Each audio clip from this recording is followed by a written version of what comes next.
시청자 여러분, 안녕하세요. 통일을 함께 고민하고 함께 생각하는 아줌마의 통일톡 방송입니다. 오늘은 네 번째 방송인데요. 민족 없는 우리 민족끼리라는 주제로 76년간의 분단으로 인해 이질화된 민족의 동질성 회복 차원에서 민족의 개념을 알아보고 동질성 회복을 위한 방안에 대해 시청자 여러분과 함께 생각해 보려고 합니다. 시청에 앞서 구독과 좋아요 눌러주시고 알람 설정을 해주시면 더 알차고 좋은 방송으로 보답하겠습니다. 시청자 여러분은 민족이라는 단어를 생각할 때 제일 먼저 떠오르는 것이 무엇인가요? 아마 혈연, 이산가족, 분단, 통일, 해방 등등 친밀함과 민족의 아픔이 동시에 와닿는 단어들이 많이 생각날 것 같습니다. 이런 생각은 36년간 일제 식민 지배를 경험했고 76년이란 긴 분단의 아픔을 겪고 있는 우리 민족의 특징적 감정이 아닐까 생각합니다. 제가 7개의 국어사전에 수록된 민족의 개념을 살펴보았는데요. 그 결과 민족은 같은 민족이라는 객관적 기준이 애매하고 때론 세계사적으로 인종 분쟁의 원인이 된 경우도 많았습니다. 따라서 민족은 우리가 보편적으로 인식하고 있는 친밀감의 상징일 뿐 아니라 배타적인 부정적 의미도 함께 지니고 있는 것이죠. 아무튼 국어사전들에 수록된 내용을 종합해보면 민족은 오랜 세월 동안 동일 지역에서 공동생활을 통해 독특한 언어, 풍습, 종교, 정치, 경제, 문화, 역사를 가지게 된 인간 공동체로 정리할 수 있을 것입니다. 이런 개념을 적용하면 우리 한민족은 한반도라는 지리적 공간에서 반만 년 동안 함께 생활하면서 시대별로 유입된 외래 문화까지 수용한 포괄적 개념의 인간 공동체라고 정리할 수 있겠지요. 그럼 한반도라는 같은 지리적 공간에서 살고 있는 북한은 민족이란 개념을 어떻게 인식하고 있을까요? 북한은 민족 개념도 공산주의 혁명 이론과 주체 사상을 기준으로 이해하며 인식하고 있습니다. 북한 철학사전에 따르면 민족을 핏줄과 언어, 영토와 문화의 공통성에 기초하여 역사적으로 형성된 사회생활 단위이며 사람들의 공관 집단이라고 합니다. 여기까지는 우리가 알고 있는 것과 매우 흡사하죠. 하지만 지금부터의 내용을 들으시면 놀라시고 실망하실 것 같아요. 철학사전은 또 민족은 인민 대중의 자주성을 옹호하고 자주적이며 창조적인 생활을 마련해 나가는 사회생활의 기본 단위이며 혁명과 건설의 투쟁 단위라고 했습니다. 이는 주체사상의 철학적 원리의 3대 요소인 사람의 자주성, 창조성, 의식성에 입각하여 설명한 것으로서 민족이 사회주의 혁명과 사회주의 건설을 위한 투쟁 단위라는 주장이지요. 좀 더 깊이 알아볼까요? 북한이 민족을 특히 강조한 시기는 김일성 주석 사망 이후 김정일 위원장 집권 시절입니다.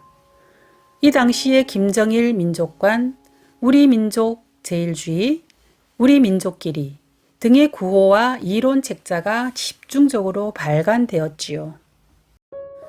그중 김정일 민족관이란 책에서는 김정일 위원장의 민족관을 첫째, 민족 자주성을 옹호하는 주체적 민족관, 둘째, 위대한 수령을 모신 조선 민족 제일주의 사상, 셋째, 민족 대단결로 조국 통일을 이룩하는 애국 애족의 정신이라고 주장하고 있습니다. 첫째와 둘째는 주체 사상과 김일성 우상화 강화를 통해 김정일 자신이 세습한 권력의 정당성을 확보하고 공고화하기 위한 것이라고 할 수 있지요. 세 번째는 우리가 제대로 알고 경계해야 할 내용입니다. 앞서 인용한 김정일 민족관이란 책에서는 우리 민족의 건국 시조는 단군이지만 사회주의 조선의 시조는 위대한 김일성 주석이라고 주장합니다. 이런 맥락에서 북한 헌법 전문에도 김일성 동지는 사회주의 조선의 시조라고 규정했던 것이고 우리 민족이 김일성 민족이라는 억지를 부리고 있는 것이죠. 이 주장에 따르면 북한이 말하는 우리 민족이란 김일성을 수령으로 모시는 사회주의자만을 지칭하는 것입니다. 따라서 김정일 민족 간의 세 번째 숨은 의도는 남한과 해외 동포들 중 북한이 주장하는 민족 개념에 동조하는 세력들과 북한이 대단결하여 남북 통일을 하자는 것입니다. 자연히 북한의 주장에 동조하지 않으면 반민족, 반통일 세력이 되는 것이고 이를 전문 용어로는 통일 전선 전술이라고 합니다. 이 세 번째 의도의 목적은 이념으로 남남 갈등을 유발하고 민족 분열을 고착화하는 데 있다고 할 수 있을 것입니다. 결론적으로 북한이 주장하는 우리 민족끼리에는 사실상 우리가 알고 있는 민족은 없다 할 수 있겠죠. 시청자 여러분 어떠세요? 정말 안타까운 현실이지만 같은 단어인 민족이 남북한 간에는 이렇게 변질되고 이질화되어 있습니다. 따라서 민족 문제에 있어서 무조건 감상적으로 접근하기보다 현재 이념으로 분화된 우리 사회 현실과 북한의 정치적 의도를 고려한 현명한 판단과 합리적인 정책 수립 그리고 그 실천이 필요하지 않을까요? 고 김대중 대통령은 2000년 6월 13일 남북 정상회담을 위해 출국하기 전 연설에서 차가운 머리와 뜨거운 가슴으로 회담에 임하겠다고 말씀하신 바 있습니다. 김 대통령께서 진정 그렇게 하셨는지는 역사적 평가에 미루어 두고 이 연설 내용만은 가장 감상적일 수 있는 남북한 간의 민족 문제를 접할 때 꼭 가져야 할 마음가짐이라 생각해요. 정치적 이해타산과 감성이 앞설 경우 남북 상황은 긴장과 경색이 반복되었고 또 이른바 퍼주기와 친북 문제 등으로 남남 갈등의 몸살을 앓아왔습니다. 이런 폐단을 막고 정책의 지속을 위해서는 정책을 추진하시는 분들이 복잡한 정치 및 군사 안보 분야와 이보다 좀 더 쉽게 다룰 수 있는 경제, 사회, 문화 분야를 분리한 긴 호흡의 접근이 필요하겠지요. 남북한 상황이 정치 군사적으로는 악화될지라도 민간 분야에서는 뜨거운 가슴으로 접촉의 끈을 절대 놓지 말아야겠죠. 이런 끊임없는 접촉을 통한 교류와 협력만이 70년 넘게 변질되고 이질화된 민족 동질성 복원 기회를 지속해 나가는 길이 아닐까요?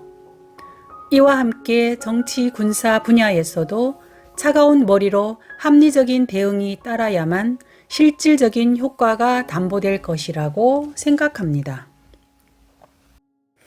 시청자 여러분, 참 길고 힘든 길이지만 댐의 무너짐이 바늘구멍만한 틈에서부터 시작되듯이 지금까지 이룬 성과를 희망빛 삼아 정부 당국뿐 아니라 저와 여러분 각자의 힘이 보태진다면 이질화의 뚝도 무너지지 않을까요? 시청해 주셔서 감사드립니다. 다음 시간에는 동상이몽 우리의 소원 통일이라는 주제로 여러분들을 찾아뵙겠습니다. 많은 기대 바랍니다. 지금까지 아줌마의 통일톡이었습니다. 구독과 좋아요는 사랑입니다. 감사합니다.